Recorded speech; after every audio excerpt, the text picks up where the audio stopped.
기적을 낳는 40일 기도대 행진. 저만 행복한 거예요? 여러분도 행복하신가요? 같은 마음이기를 원합니다.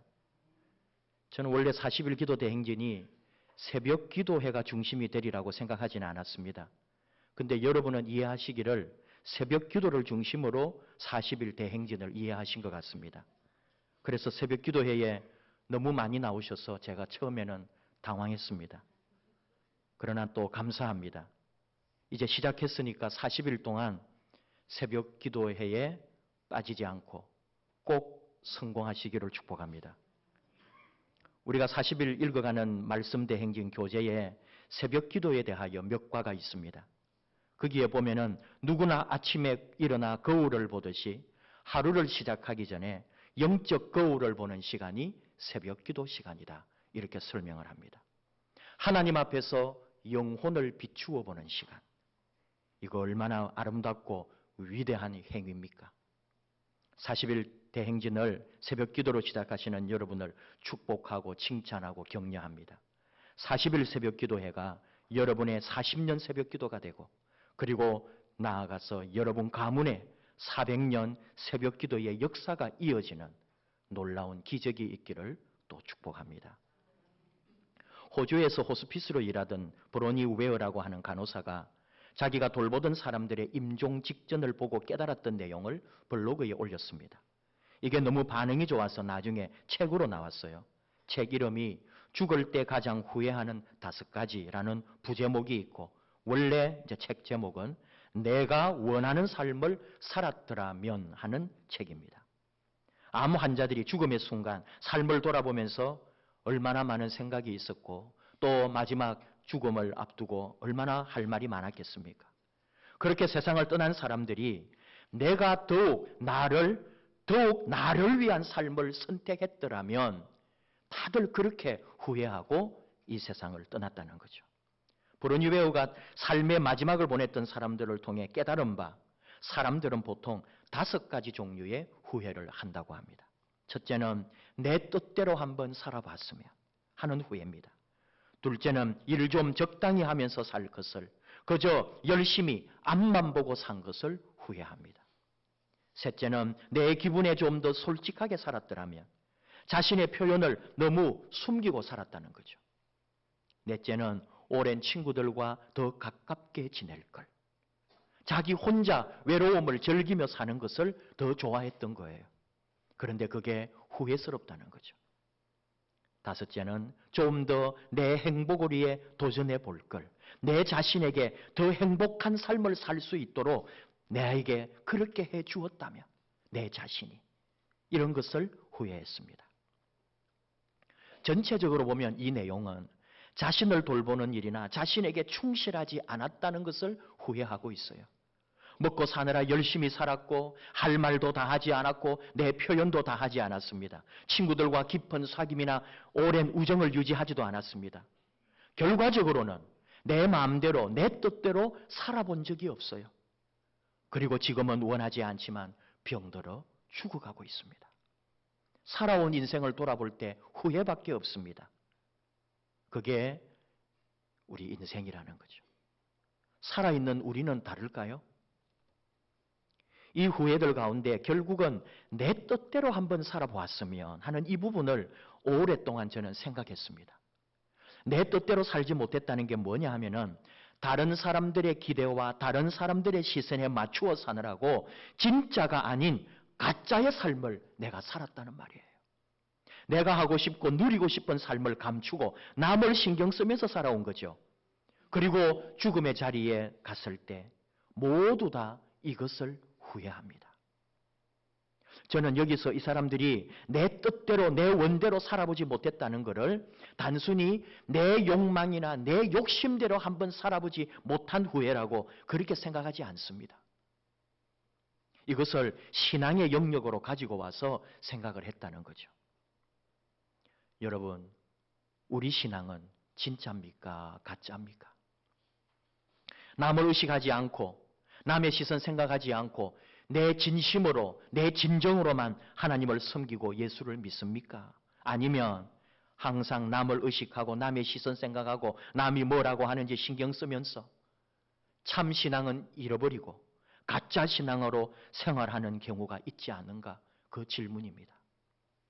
여러분을 말하기 전에 목회자들 자신부터 보아야죠. 교회에서 보이는 모습, 가정에서 모습, 친구들의 모임 또는 성도님들 잘 모르는 사회단체 같은 데서 행동하고 보이는 목사의 모습이 완전 다를 수 있다는 말이죠. 이렇게 가운 입고 예배 인도하고 설교하면은 믿음 좋은 것일까요? 새벽 기도부터 밤늦게까지 교회 일하고 신방 다니고 신앙서적 읽고 술 담배 하지 않고 기독교 방송 듣고 찬양 틀어놓으면은 신앙생활 잘하는 것일까요? 그렇게 보이는 것이 신앙의 전부가 아닙니다. 솔직하게 말해서 가짜 신앙생활하기 얼마나 쉬운지 모릅니다. 주일에 교회 오고 한 번씩 새벽 기도도 나오고 교사나 찬양대도 하나 맡고 선교에 속해서 원래에 참석하고 청소나 교회 봉사가 있으면 맡은 날 나와서 딱 해놓으면 됩니다. 그리고 헌금도 적당히 합니다. 이 정도면 신앙생활 잘 한다고 칭찬 듣습니다. 사람들이 믿음이 좋다면서 높여줍니다. 집사도 되고 권사도 되고 직분도 받습니다. 그런데 자신에게 질문하라는 거죠. 내가 진짜 그리스도인인가? 나는 정말 제대로 신앙생활을 하고 있는가? 교회 찾아오는 사람들이 있습니다. 어느 날 모르는 사람이 찾아옵니다. 이런 사람은 꼭 금요일이나 바쁜 토요일에 옵니다. 매일 아침 출근길에 교회 앞을 지나가는 이웃이고 부인은 몇 번 우리 교회 주일 예배도 왔다고 합니다. 지금은 어느 교회에 출석하는데 고민이 있어서 신앙 상담을 하러 온다는 거죠. 다니는 본교회 목사님에게 말하기가 뭐하니까 그래도 늘 오고 가는 교회, 여기 목사님에게 좀 말씀도 나누고 솔직한 말을 하고 싶다. 그래 찾아와서 교회 이야기, 가정 이야기, 자녀 이야기, 신앙생활 해온 거, 지금 다니는 교회, 개척교회부터 지금까지 충성하고 봉사한 거, 구구절절 얼마나 깊은 말을 많이 하는지 모릅니다. 참 귀하게 쓰임받는 성도님이구나. 우리 교회도 이런 분 한두 명 있었으면 참 좋겠다 싶을 때 이야기가 약간 다른 데로 흘러갑니다. 이런 말을 해요. 목사님과 이야기를 나눠보니까 당장 내일부터 그냥 이 교회 다니고 싶고 계속 갈등하며 저쪽 교회 다니느니 온 가족이 내일 아예 다 와서 등록하겠다고요. 저는 그렇게 말하죠. 뭘 급하게 그러실 것까지. 기도하면서 더 많이 생각하고 찬찬히 그렇게 우리 해봅시다. 근데 그래요. 아닙니다. 내일 등록하겠습니다. 근데 목사님 내일 갖다 드릴 테니까 돈 3만 원만 빌려주시면 안 돼요? 1시간이 넘도록 나누었던 이야기의 결론이 돈 3만 원 받아가려고. 아니, 돈 3만 원 사기치려고 세상에서 가장 믿음 좋은 사람처럼 얼마나 교회를 사랑하고 교회 때문에 늘 마음 아파하고 교회를 섬겨온 그런 충성스러운 사람처럼 연기를 얼마나 잘하는지 모릅니다. 아이들 이름까지 말해줘요. 하은이, 하영이 두 딸이 있다고. 전부 거짓말입니다. 근데 그냥 보면 너무너무 믿음이 좋고 충성스러운 교회의 일꾼인 거예요. 그저께 밤 금요기도회 시간에도 처음부터 들어온 게 아니라 중간에 불 끄고 자유롭게 기도할 때 누가 들어왔어요. 어둡고 불 꺼놓고 기도하니까 누가 오고 가는지도 모르죠. 근데 우리 교회 분위기와 다른, 그리고 남자가 아무도 없었는데 남자의 목소리가, 기도 소리만 들으면 너무 믿음이 좋은 사람이 탄식을 하며 기도하는 소리가 들려옵니다. 주여 아버지 이 죄인이 하면서 가슴을 치고 기도를 하는데 좀 있다가 잠깐 멈추어요. 나중에 알고 보니까 뭐 했느냐. 우리 집사님 기도하는 데 가가지고 돈 좀 달라고. 거기다가 술 냄새까지 진동을 합니다. 여러분도 한번 상상해 보십시오. 이 죄인이 하며 울고 아버지 하면서 가슴을 치고 그러다가 딱 눈 뜨고 또 눈치 보다가 저쪽에 앉은 집사님한테 가서 차비 좀 달라고. 그러니까 우리 성도님들, 우리 다 여자 집사님들, 권사님들이 어둠 속에서 이 모르는 남자가 옆에 와가지고 돈 달라 하니까 얼마나 놀랐겠어요. 돈이 없다고 하니까 또 앉아서 기도합니다. 주여 하다가 또 다른 사람한테 가서 차비가 없는데 돈 좀 달라고. 결국 전도사님이 데리고 나가서 해결을 했는데 이래가지고 여자 성도님들이 이 금요 기도에 오실 수가 있겠어요? 목회를 해보면은 이런 가짜들 사기꾼들이 너무너무 많습니다. 결론은 금요 기도회에 남자들이 와야겠다 그 생각을 합니다. 여러분의 아내를 지키십시오. 다시 우리 이야기로 돌아가 봅니다. 우리도 그럴 수 있다는 거죠. 남 신경 쓰고 다른 사람 다른 사람 눈치 보면서 결국 자기 삶을 살지 못했다고 죽어가는 사람들이 후회를 한 것처럼 우리가 만약에 우리 신앙생활도 다른 사람 눈치 보고 다른 성도 의식하고 그런 신앙생활 하지 말라는 말입니다. 진짜 나의 신앙이 아니라 교회가 요구한다고 해서 남들이 뭐라고 말할까 봐 겉으로 가짜로 형식으로 억지로 믿음 생활하지 말라는 거죠. 그렇게 살면 인생을 돌아볼 때 삶의 마지막 날을 살필 때 신앙은 내 삶에 무엇이었는지 도대체 교회는 내 생애에서 어떤 의미가 있었는지 아무것도 남아있지 않습니다. 한 번도 진심을 보여주지 않고 가짜의 모습으로 교회 다닌 것을 후회할 일만 남는 거죠. 그러면 어떻게 해야 합니까? 남을 의식하는 게 아니라 진짜 하나님을 만나고 진짜 예수쟁이의 삶으로 바꾸어야 되겠죠. 형식으로가 아니라 내 안에 울리는 하나님의 노크 소리에 귀를 기울이고 하나님이 나를 부르시는 그 영혼의 부름 앞에 내가 나아가야 되겠죠. 주님의 속삭임을 듣고 맛보아야 되겠죠. 어떻게 해야 그런 일이 일어납니까? 여러분도 그런 신앙생활, 진짜 예수 믿는 생활, 진짜 그리스도인, 진짜 신앙의 삶을 살고 싶지 않습니까? 어떻게 해야 합니까? 기도할 때 그런 일이 일어납니다. 이 기도 역시 남을 생각하고 남의 시선을 의식하는 기도는 아닙니다. 행사한다니까 내 입장이 있으니까 가짜로 나와 앉아있는 기도가 아닙니다. 그렇게 하면 후회만 남습니다. 왜 후회할 삶을 살려고 합니까? 추억이 되고 기쁨이 되고 감격이 되고 의미가 되고 참 잘 살았다. 오늘 죽어도 후회가 없다. 그런 믿음, 그런 삶을 우리가 살아야 하지 않겠습니까? 그러려면 기도해야 한다는 말입니다. 기도할 때 그런 일이 일어납니다. 기도의 핵심은 주님의 말씀처럼 마태복음 6장 5절 6절 또 너희는 기도할 때에 외식하는 자와 같이 하지 말라. 그들은 사람에게 보이려고 회당과 큰 거리 어귀에 서서 기도하기를 좋아하느니라. 내가 진실로 너희에게 이르노니 그들은 자기 상을 이미 받았느니라. 너는 기도할 때에 네 골방에 들어가 문을 닫고 은밀한 중에 계신 내 아버지께 기도하라. 은밀한 중에 보시는 내 아버지께서 갚으시리라. 여기에 어디 형식이 있고 남을 의식하고 눈치 보는 기도가 어디에 있습니까? 참으로 기도의 본질은 예수님 가르쳐 주신 그대로입니다. 이것을 놓치고 기도한다면 우리의 기도는 하늘에 올라가지 못하고 늘 땅에 떨어지고 말 것입니다. 고대 사람들이 회당과 큰 거리 어귀에 서서 기도하기를 좋아했다는 말은 오늘의 우리가 남을 의식하고 내 자리, 내 위치, 나의 입장 때문에 억지로 교회에 나와 있는 것과 다를 바 없습니다.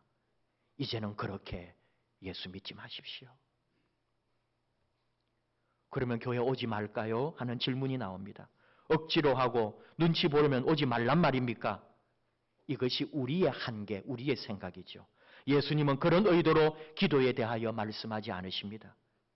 예수님은 우리에게 이렇게 가르칩니다. 너희가 참으로 기도하라. 더 잘 바르고 참되게 기도하라는 예수님의 가르침입니다. 우리는 마음을 바꾸고 자세를 고치고 이제야말로 제대로 기도해야 할 때구나. 주님의 말씀을 들어야 합니다. 주님의 말씀이기도 하고 진정 내 인생이 후회하지 않는 삶을 살려면 우리는 제대로 기도해야 합니다. 오늘 우리는 또 하나님 주신 말씀을 통해 기도의 비밀을 하나 더 나누고 싶습니다. 기도의 축제, 기도의 잔치, 기도의 놀이입니다. 하나님께서 오늘 우리에게 주신 시 92편은 안식일의 찬송시라고 제목이 붙어있는 시편입니다. 시작부터 이렇게 노래하죠. 지존자여 시편금과 비파와 수금으로 여호와께 감사하며 주의 이름을 찬양하고 아침마다 주의 인자하심을 알리며 밤마다 주의 성실하심을 베풀미 좋으니이다. 그저 글로 표현되어 있지만 이것은 수많은 악기와 찬양대와 그리고 그 기쁨과 즐거움에 춤추는 사람들이 어우러져 있는 모습이에요. 간혹 안식일이라고 하면 하던 일을 쉬었다 하는 것만 생각합니다. 사실은 유대인들은 안식일에 하나님께 예배했습니다. 회당에 나가서 함께 하나님에게 영광을 돌렸습니다. 안식일에 하나님을 찬양하고 하나님을 노래하고 하나님을 높여드리고 거기에 참여한 사람들이 그 영감에 사로잡혀서 춤을 추고 뛰었습니다. 바로 안식일의 찬송시 지금 1절에서 3절이 그런 내용이라고요. 근데 시대마다 두 가지 사상이 대립될 때가 많죠. 안식일도 그랬어요. 엄격하게 안식일을 지키는 쪽과 안식일의 의미를 넓게 해석하는 쪽입니다. 엄격한 쪽은 안식일에는 반드시 아무것도 하지 말고 하나님께 예배하는 일 외에는 어떤 것도 해서는 안 된다 하는 그런 주장이죠. 그런데 한쪽은 안식일을 주신 목적 자체가 쉼인데 진정한 쉼이 없는 안식일이 어디 있느냐. 그래서 예배와 쉼을 같이 놓았습니다. 예수님은 후자 쪽이에요. 안식일에 병자를 치료하는 진정한 육체의 안식, 육체의 쉼, 육체의 자유를 선포하는 예배와 쉼을 동시에 예배와 잔치를, 예배와 축제를 같이 나아가는 예수님의 생각이셨거든요. 고지식한 바리새인들은 기겁을 했습니다. 예수님을 경멸하고 율법을 어긴다고 죄인 취급을 했습니다. 그러나 예수님은 확고합니다. 안식일이 사람을 위하여 있는 것이지 사람이 안식일을 위하여 있는 것이 아니라고요. 그런데도 예수님은 또 안식일을 철저하게 지킵니다.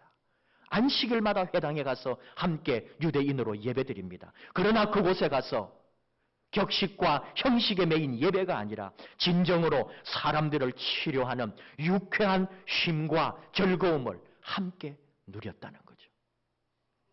그런데 오늘 이 시편 92편의 안식일의 찬송시는 단순히 예배만이 아니라 예배와 함께 기도까지 포함하는 내용입니다. 그러므로 이 예배는 동시에 놀이와 즐거움과 함께 쉼이 있고 하나님께 예배하고 나아가서 하나님께 기도하는 모습까지 같이 들어가 있는 거예요. 예배가 이래야 되고 기도가 이렇게 돼야 된다는 거죠. 한때 우리 교회 역사 가운데 경건을 지나치게 강조하다가 청교도와 같은 정신이 예배만 경건하게 드리려고 하다가 교회 성도들의 놀이와 쉼을 제대로 해석해 주지 못하고 그리하여 도리어 교회가 죽어버리고 성도의 믿음이 도리어 죽어버린 일이 있습니다. 어떤 교파는 악기를 다루는 데 있어서도 피아노 외에는 어떤 악기도 세상 악기라고 하면서 교회에 들어오지 못하게 했습니다. 그래서 오랫동안 악기파, 무악기파가 나누어지기도 했습니다. 이제는 그러지 않습니다. 그만큼 우리 교회가 깨어난 거죠. 우리 인간이 만든 모든 악기, 어떤 도구도 하나님을 찬양할 수 있는 거죠. 오늘 이름이 시편금이다, 비파와 수금이라고만 나왔지만 그 외에 모든 악기들, 우리가 만들 수 있고 할 수 있는 그 어떤 악기라도 다 동원하여 하나님을 찬양하고 그리고 우리의 몸짓으로 춤으로 하나님께 영광을 돌리는 예배와 기도가 동시에 이루어지는 안식일의 축제를 우리에게 가르쳐주고 있어요. 10절 말씀 보십시오. 주께서 내 뿔을 들소의 뿔같이 높이셨으며 내게 신선한 기름을 부으셨나이다. 주석가는 설명합니다. 들소는 속박되지 않은 야생성을 말한다고요. 동물들이 자연 속에서 마음껏 뛰고 솟아오르는 것처럼 우리의 기도가 그렇게 길들여지지 않은 들짐승처럼 하나님 앞에 가면을 벗고 나아가야 된다는 거죠. 기도가 격식에 매이고 기도가 각분대로 하는 게 기도가 뭐 되겠습니까?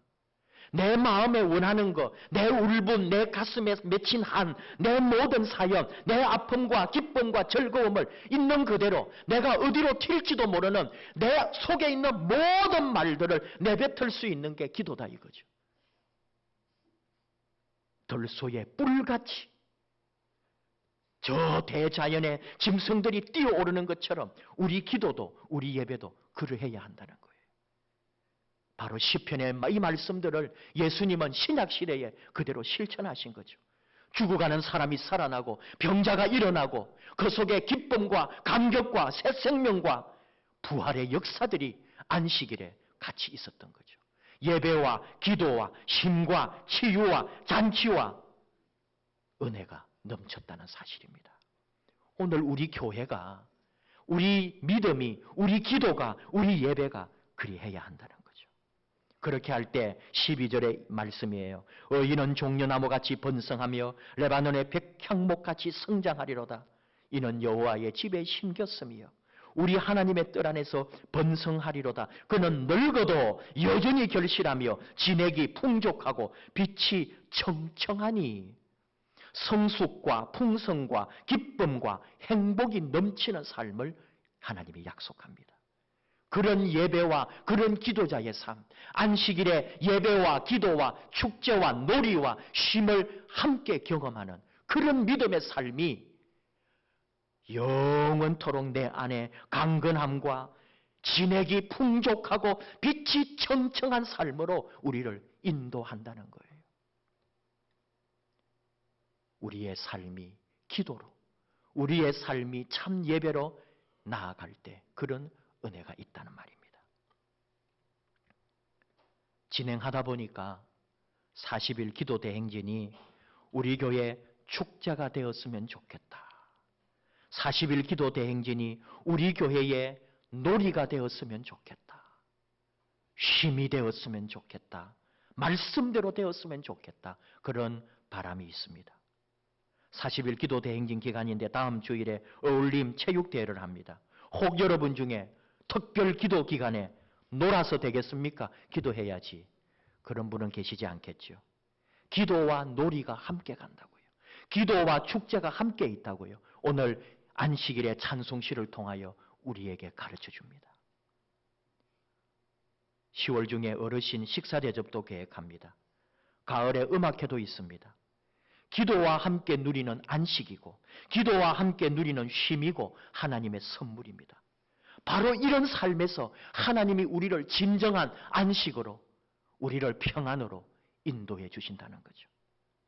우리는 모든 악기와 몸짓을 동원하고 내 목소리로, 내 노래로, 내 삶으로, 내 춤으로 하나님을 찬양합니다. 그리고 말씀 그대로 무엇이든지 기도하라 하셨으니 내가 할 수 있는 모든 기도, 내 안에 있는 모든 말을 하나님께 아뢰고 우리 성도들은 또 함께 춤추며 기적의 40일을 함께 놀이하듯이 잔치하듯이 예배와 기도와 축제를 동시에 이루어내는, 그리하여 우리 삶에는 풍족함과 풍성함과 하나님의 뜰 안에서 자라나는 아름답고 놀라운 일들을 일으켜내는 우리 교회, 저와 여러분 되기를 주님의 이름으로 축복합니다. 기도하십시다. 하나님 감사합니다. 40일 기도 대행진을 하게 해주시고 이 기도 대행진 기간 동안 예배와 기도와 축제와 놀이와 기쁨과 우리의 모든 영광이 다 드러나게 해주심을 감사합니다. 하나님 아버지, 40일 기도가 40일로 끝나는 게 아니라 일평생 우리 기도의 밑거름이 되게 해주시고 평생 기도함으로 하나님의 영광을 맛보며 우리 하나님의 놀라운 은혜를 맛보며 내 삶의 치유와 회복이 있고 내 인생에 아름다운 쉼이 있는 기도와 예배와 삶이 되게 하여 주시옵소서. 이 시간 온전히 아버지께 기도자로 서기를 결단합니다. 하나님, 우리를 일평생 기도하는 하나님의 종으로 삼아 주시옵소서. 우리 교회가 기도하는 교회로 더 성장하게 하여 주시옵소서. 예수님 이름으로 기도하옵나이다. 아멘.